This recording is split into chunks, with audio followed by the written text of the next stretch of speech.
And with that, now we're ready to get started with our morning presentation. So it's my pleasure to be able to introduce to you Trish Stone. Now, Trish is a HIPAA certified and brings over 25 years of experience in health information technology, including computer information systems, medical billing, coding, and billing audits. As an approved AHIMA ICD-10 trainer and project manager of the ICD-10 billing and auditing service at the UCF College of Medicine Regional Extension Center. She provides training to physicians, clinicians, and coders.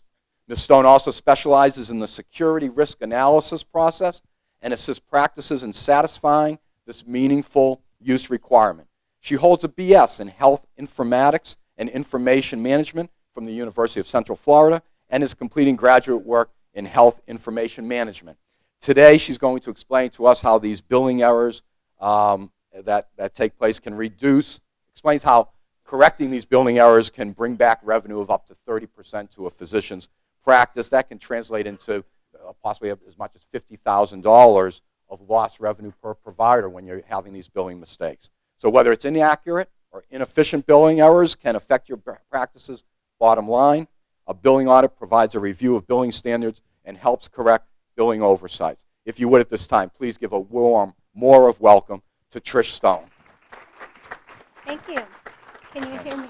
Trish, before we get started with your regular presentation, it would be good for the group to know, since the organization, the UCF Regional Extension Center, is going through some changes from where you started and where you're going. Can you spend about 2 to 3 minutes to try and just recap where you've been and what changes are on the horizon for the Regional Extension Center? And then let's get right into that billing aspect. Okay. The Regional Extension Centers were created by grants from the government to help smaller practices, which they considered 1 to 10 physicians, be able to reach meaningful use. And this grant was funded for the last 3 years, and as of April this year, the grant has ended. And as we've been transitioning, part of that was we also needed to make sure we were sustainable. And as we've been transitioning this month into more consulting services, that now it's not just based off the grant. Although we did have a no-cost extension for those that were part of the grant that hadn't yet received meaningful use, to where we would be able to this year help them still reach that goal. Is that enough information? Okay. All right. So what we're going to talk about today, of course, is an area I really feel is very important because it helps you get a picture of your organization and the steps that you're going through in completing your services. Because you provided these services, so you should be able to get paid for the services. And you want to be able to get paid for them in the amount that's appropriate. And a lot of that is based off of the documentation or the information you put down. And so sometimes understanding what pieces you need to have there, or if, since it's being an educational, usually an educational tool to help everybody that's in the office to make sure they're all putting these pieces together so that you're getting reimbursed for what you should be for the services you've provided. So basically an audit it's basically a method to review. It's to go through all the steps that you're doing, and it's to be able to recommend any changes you might have to do. It'll show you a picture of where you're at. It'll show you per provider or clinician, because you can do the audits based off of, your ARNPs or the physicians or the PAs, because they're the ones that are putting together these encounters, and those that are also adding the information onto that encounter. So you really, it reflects on the provider, the physician, or the clinician, based off everybody that's putting information on the counter. And so the encounter, judging the encounter, you'll be able to determine who it is that you need to help educate to make sure you're getting reimbursed fully. It'll help reduce your denials. It'll help actually get your revenue cycle to be on a more even path. So even though we educate them how we want it to be done, we have to make sure that those pieces are being followed through with, because sometimes they fall through the crack. And so these also help, as my definition will do, it helps you prevent to get any kind of fees or fines.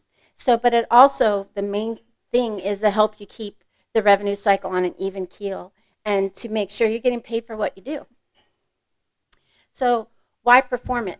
Like I was just saying, it's going to identify, plus you might have suspicions of areas you're thinking, you know, I don't think we're getting enough here. One of the audits that I did, they had kind of concerns, but they weren't sure, but I found one whole area that they were doing, actually these little tests, and they weren't even billing, no one was marking them down, and they weren't getting paid for any of the smears they were doing. So you find that even though you have a workflow, you have a methodology, is that methodology being documented? So these can identify anything between coding, the billing process, the documentation, the services provided, the payment denials, and also because of rejections or additional information requests. The additional information request changes your revenue cycle. It causes a stop. And now we have to go and resubmit and add more information. Whereas, is the documentation clear enough, or is all the other pieces on there enough to where you do send the additional information and you get denied because of that? So some kinds of treatments, some kinds of visits are always going to be questioned by the insurance companies that they want the proof.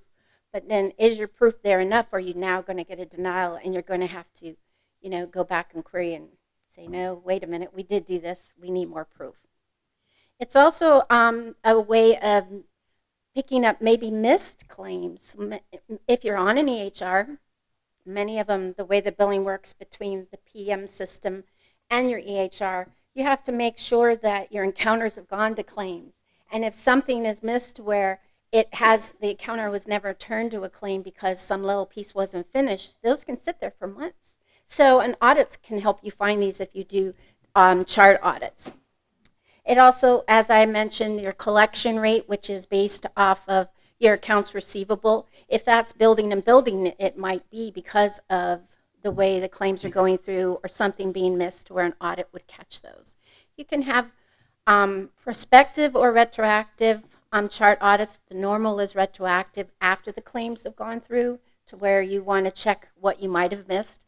Prospective would be if you also wanted to have regular audits that you're just checking monthly to make sure what is going on with maybe new employees, or you just want to make sure everything's going right with the billers. You can do spot checks every month.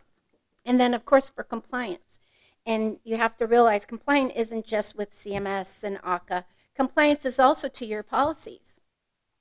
Each organization should have a billing compliance policy. Basically, it's saying we're going to be, some of them just say we're going to be following the Medicare fee schedule. We're going to, on the ICD-10 and the, not ICD-10, ICD-9 and the CPT guidelines. These can all be part of your policy, but you should have a billing policy or the methods that you do.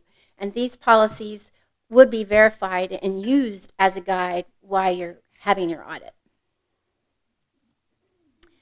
So there's basically different kinds of audits, and to determine at the beginning you need what kind of audit do you want. What is the scope of the encounter or chart audit you're doing? You can have a focused audit. There's types of audit focus. There's a volume of audit content, the time period of the review or the audit, and then the focus review. These are the topics I'm going to cover. So a focused audit is performed because of a specific purpose. So do you have, you're questioning, maybe you're suspicious about a location, or you're suspicious about certain things not getting finished, maybe not signed off in time, or things don't seem to be getting paid back as much as you thought you would for the services that person provided. So you could have it to pinpoint the root cause of documentation or billing errors, or can determine the best corrective actions also can be done by a focused audit. So, and then you can have a follow-up audit of those corrective actions to make sure they're giving you the results you wanted. And these audits don't necessarily have to be from an external source. They could also be internal audits that could be something managed or taught to the person that you want to be doing those internal audits. And then a non-focused audit would be the routine kind you would need for compliance.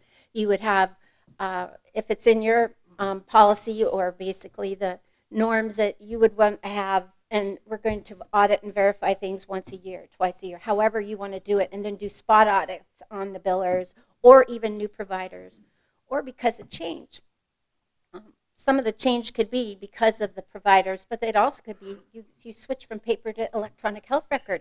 Is that process working? Are we getting everything into the electronic health record like we should? An audit would catch those things because it would change how your claims are being processed. And the time, you also have to think of the time. A biller or coder can only be as efficient as what's on the documentation and the time it takes them to be able to go back and query or find errors, or for a provider, if he's providing his own codes on there, to those things to be supported, technically a biller or a coder has to verify that that information is there. So as we have the workflow and process corrected, or those corrective actions there, it would save them time, which would make them more efficient, which would also help your revenue cycle. So the types of audit, the focused audits can be either coding, billing, or documentation. So it can be that the documentation is supporting the code that was given, and that if E&M codes or the evaluation and management codes are what's being supported by that, and that's how you get paid. It can be how the billing process is going through. So if it's the document is complete, the dates of service are there, the units billed, that's where this one practice, a lot of they weren't billing all the units for the processes they were doing. Ancillary services or the appointment logs, all of those, that's how we found a whole 3 days of someone got sick, 3 days worth by the appointment log never got into the claims. They were never completed because they weren't finished through the process, so nobody knew they were never done. And those are months later. And which was nice that they were still able to do it because the time frame wasn't expired, but those things happen. So internal and external audits are really important to help your workflow and your revenue cycle. And then of course documentation. If it was a full chart audit, then things would be checked for provider signatures, if there has to be the proof of medical necessity, which is very important if you ever got audited externally by CMS, AHIMA, or other insurance companies. Services coded and billed, the ancillary services, medical necessity, and orders and reports. So volume of audit content is basically, if you were getting an audit, you could have people who give you a fixed audit, which would be based off of how many encounters, and the average is 10 per provider or physician, or some of them will give you percentage, and it depends upon the type of vendor it is, and you have to determine what would best benefit you. But for internal audits, you need to base it off of your percentage, because you know the activity that provider or clinician is having that's going through your office. You should say, if you have one provider, and say, okay, we're seeing 30 patients a day, and that's causing, that can be a lot of patients. It depends upon the office and what kind of services are being provided. Then, and you have only one person doing all the billing based off what the provider's done, it would be a good verification and check to say, okay, 30 patients a day, let's do 5 to 10 charts. 10 charts really is my recommendation, because 5% of that wouldn't be 10 charts, but it would be my recommendation because you're really getting a better picture. A couple of charts can really skew you. You maybe pick a certain period of time, and you randomly pick these that you don't get enough clear information, where a little bit broader spectrum gives you enough information. But if you have multiple providers and multiple clinicians, then you base it off of the activity by the provider. If someone's only part-time, then you wouldn't need as many. And the time period. If it's a focused one, it could be a specific set of times. Let's say one practice that I did was they did go from paper to electronic, and they determined they would only been on the electronic for 3 months, but they didn't feel comfortable with the flow, and they didn't want to compare the paper and the electronic, so they just wanted to see what's the electronic showing them, where are we at right now. So we only did the 3 months they had been on the electronic to see what picture they were at and how if things were flowing right, and that's where we found multiple different problems. I'll be very honest with you, the audits that I've done and the correct audits, the correct encounters, the percentages, the highest percentage correct that I had was 68%. And a lot of that is little things, but the little things can matter of what happens to your revenue cycle. It could be a small little thing that delays it. It could be a small little thing that gets the denial or makes them ask for more information. Those little things, or like this one practice, this is the one where I found where they weren't even billing out all of those lab things they were doing. They didn't even go and get billed. And so they were losing. That might not have been a lot of money. You don't get a lot of, but when you think about it happening for months and months, it adds up. And you should be paid for the services you're providing. That's what all this is. To me, it's you're already doing it. Let's make sure that the process you have in place are giving you credit for what you do. A non-focused audit, usually what that is like a compliance. They might say, okay, we want to do the last year, especially if you have them regularly, like you should. If you have some worries or suspicions, or if you've had an audit or questions with CMS or any insurance company, showing that you're going to be trying to be compliant, by doing an audit, revealing any issues you might have. Even then, let's say they came in and audited later, they would show you're trying to do your due diligence to put your company in the right, right position. You're trying to find out what problems you have.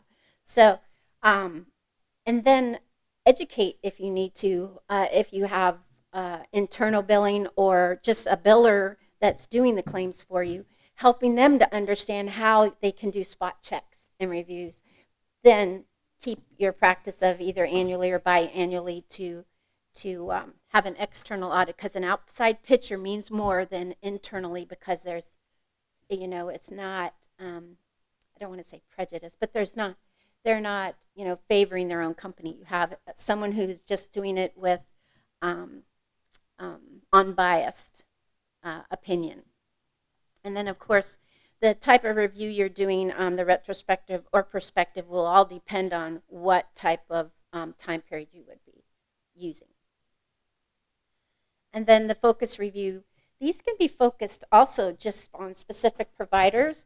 As I was saying, this could be because you have a new provider that's only been there so many months and they've been training, and you notice maybe they haven't signed off enough, or they, so you would, well, let's just make sure that they have everything, and let's check what they're doing. Or you can have it because certain procedures you don't seem, you notice that maybe you're not getting enough reimbursement, or you're having more questions on those or more denials on those. Oh, well, maybe we need to do a focused audit on what's happening or what's documented for these procedures.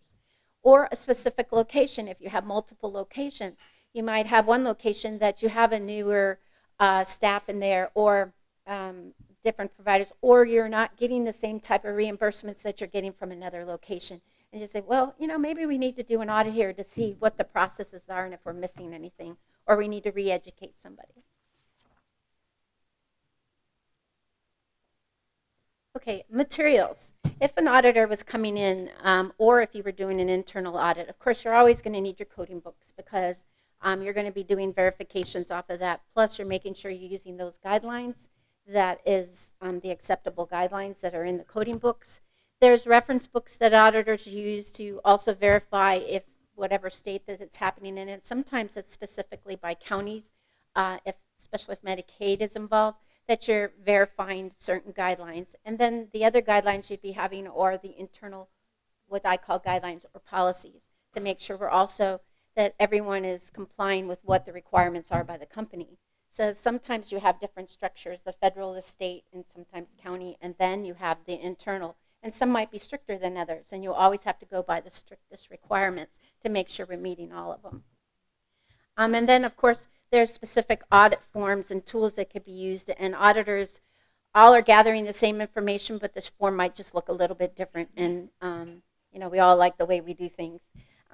We're detailed people, and we like it laid out in certain ways. I like structure a lot. So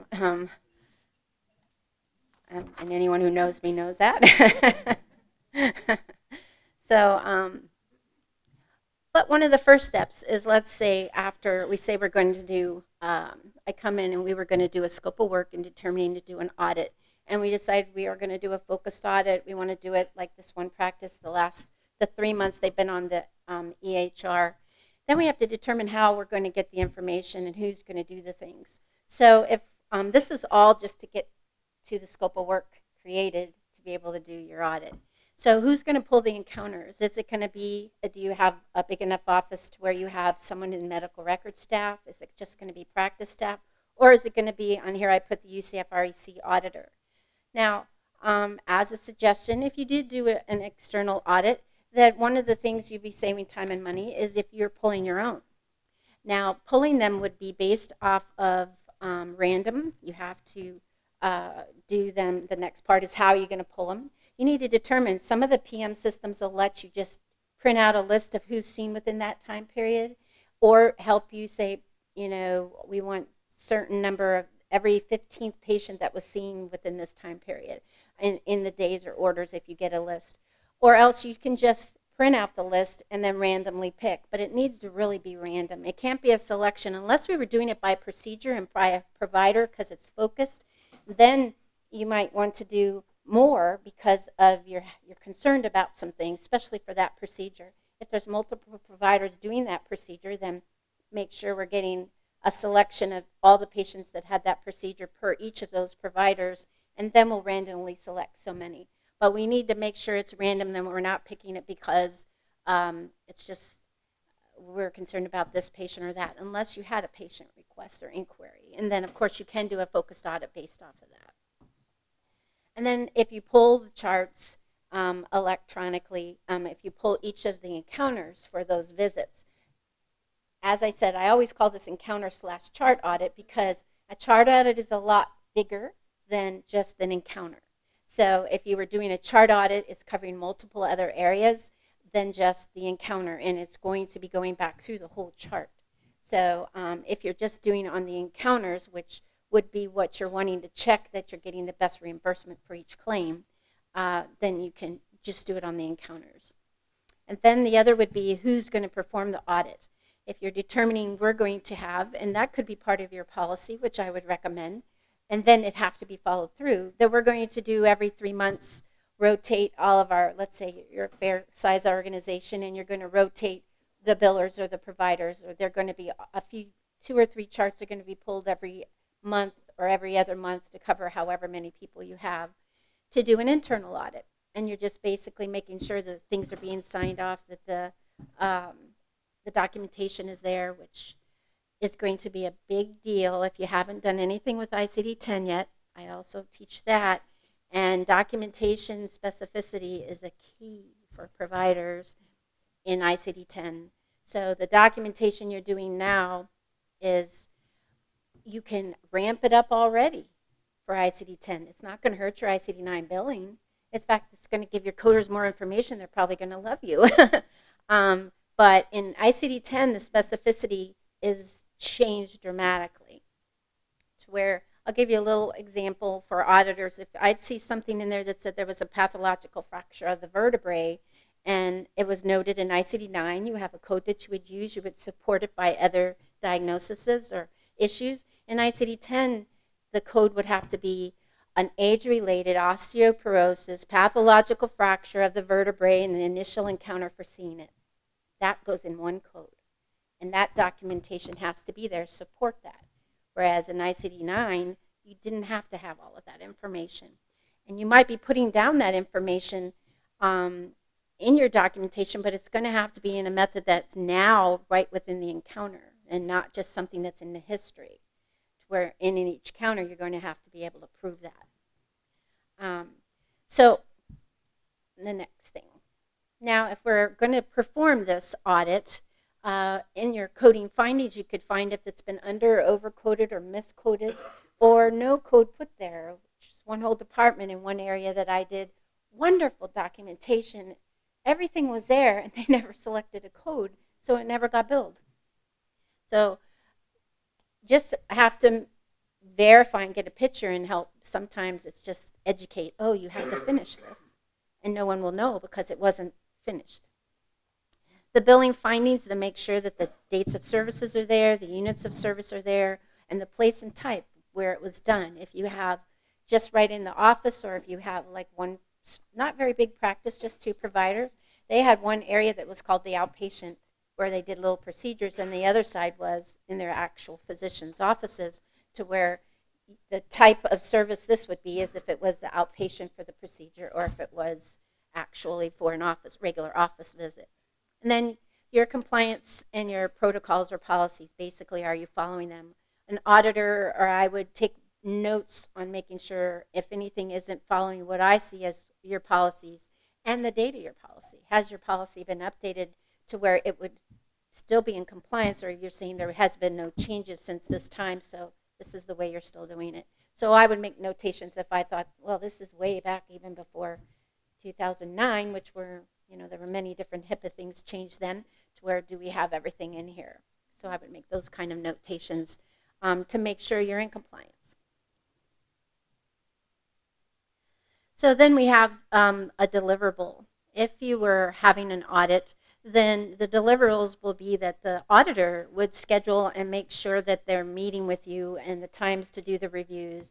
Is this something that you're going to need to determine? Do you want the auditor on site to do everything? Are you going to have them select the ones that they're going to look at, and they're going to look at them in the EHR? Are you going to print out these encounters so they can be doing this off-site as long as the patient information is redacted, the name and anything like that, so they're not taking PHI off-site?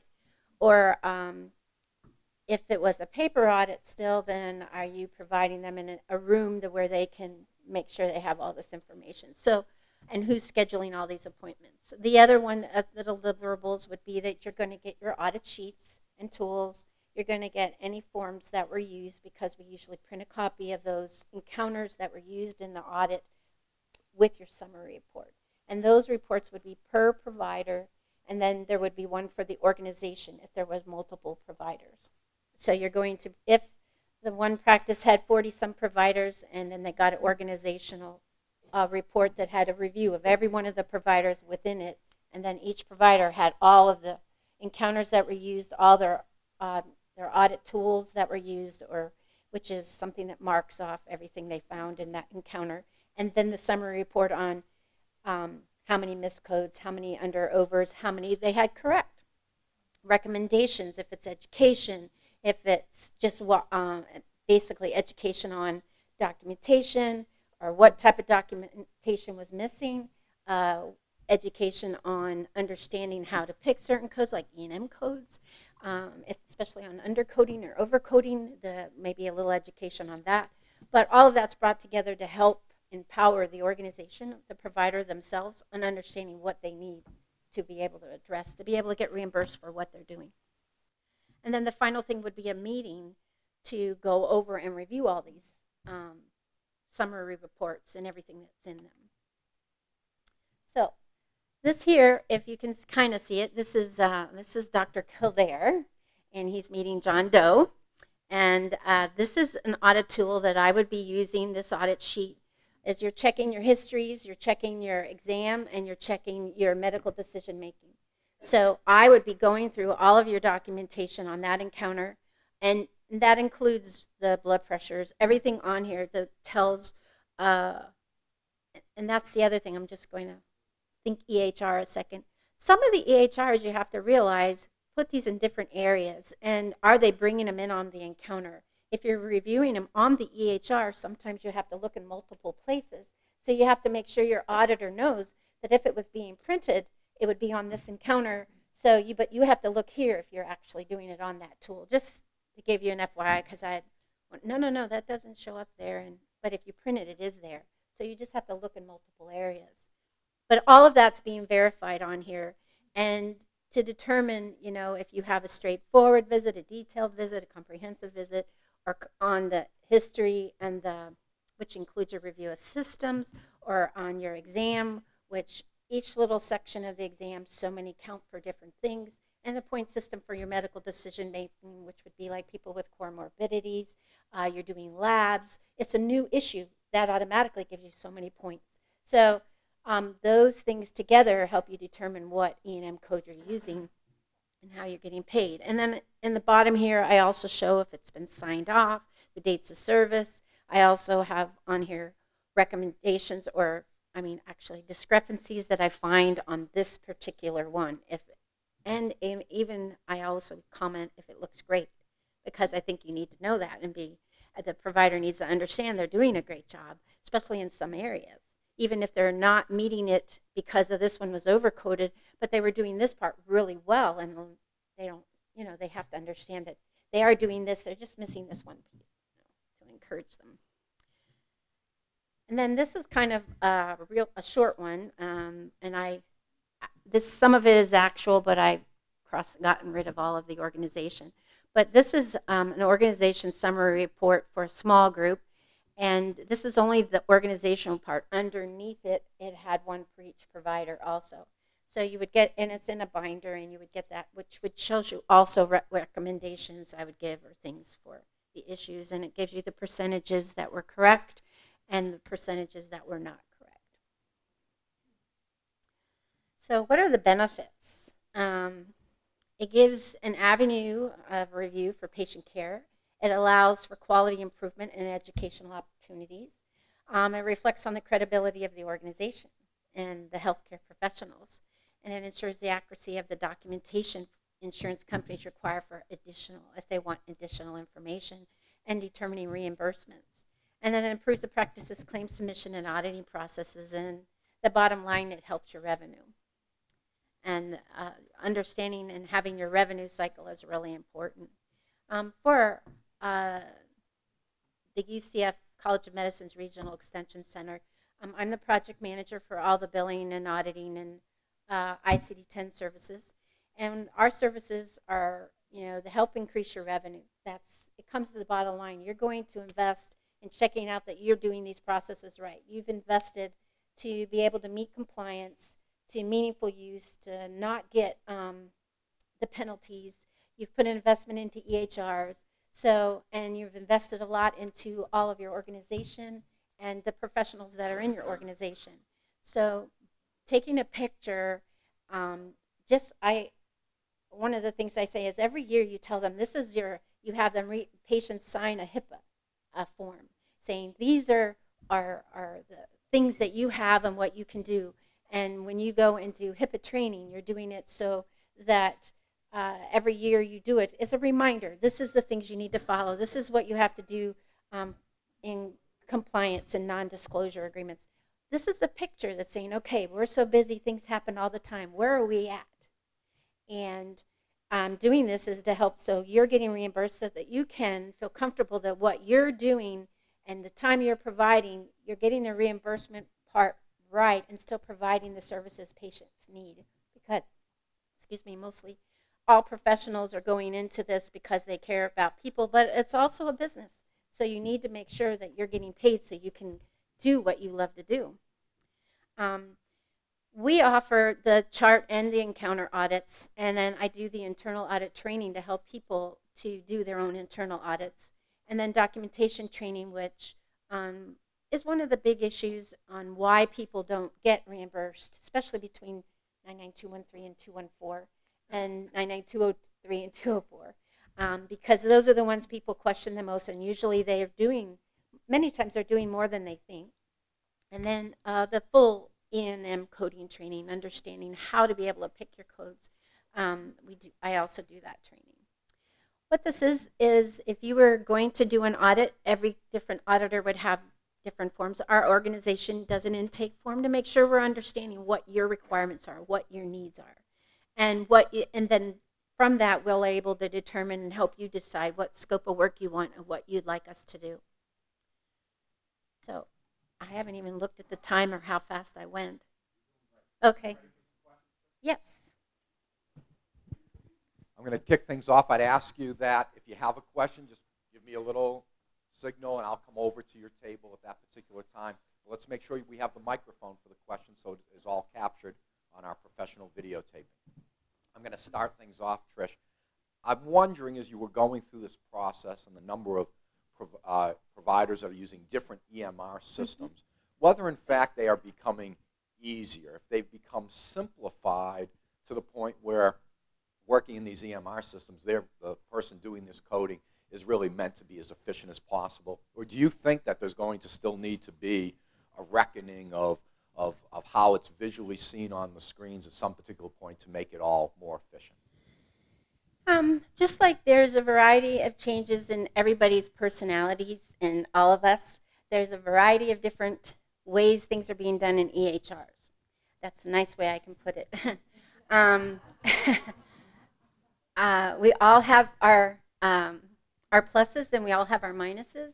And some billing systems in some of the EHRs have their challenges, a nice way to put it. Some of them are really efficient.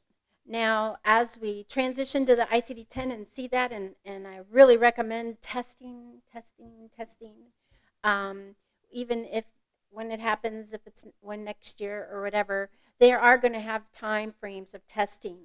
You really need to use those time frames to your advantage because of the insurance companies. And this year, Medicare already did have a testing period that was in March, that they did a lot different window than the insurance companies, which are most of them are doing, and the clearinghouses are 3 months before actually the October 1st deadline, whereas Medicare did theirs in March for 3 days. So understanding those windows, what that means, you can, what you would have coded in ICD-9 and ICD-10, you can send through and they'll say, yes, this is working right with your system. Many of the billing PM sides of these EHRs, they have little convoluted methods to get their billing to happen. So there's a lot of other little steps in some of them. And that would really be important if you determine to do an internal audit, because of some of these, you have to do these extra steps. Whereas other ones, if you're turning an encounter to a claim and you're going through it and it's, you know, it checks it for you before it sends it out, they're a lot really efficient, and I don't see a lot of issues with them. But you need to know what your system does. But I think they'll get better. Good to hear. It sounds like the day of reckoning is coming. Top players are going to make that happen. They're going to keep providing the best scripting, best way of going through. And the 9 to 10 and the stage 1 to stage 2 is going to be weeding out some of these ones that aren't, they're a little more convoluted. Right. Dan from that doc. I am not a doctor. Thank God for those patients. But, and you might have answered it with the convolution of all these systems, or even within, say, a hospital. So from a patient standpoint, sometimes it could be those delays of departments getting information, but it seems the stream of billing goes almost immediately after, or you pay some cash. Then there's maybe something a month later, 2 months later. What would be the reason for something appearing 6 months or a year later? Is that just because of their inefficiency, or would have that been prompted by an audit, would you think?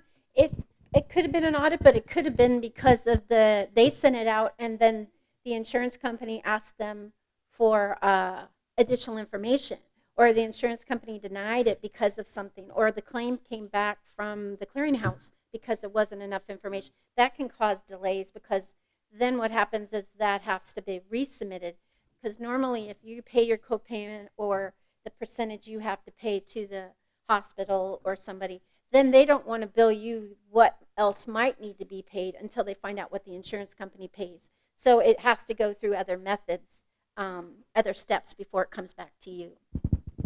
Okay, and do we have any other questions at this time? Well, we don't. Well, let's give a nice warm thank you to Trish. We appreciate it. We wish you well with the UCF School of Medicine and the REC. We certainly know that it's an important part of this community and government, and we are all paying a lot of good money to make sure that these grants get these types of organizations up and going to help the community. So thanks for being a part of that, Trish. Yep. And with that, we're going to close up our meeting.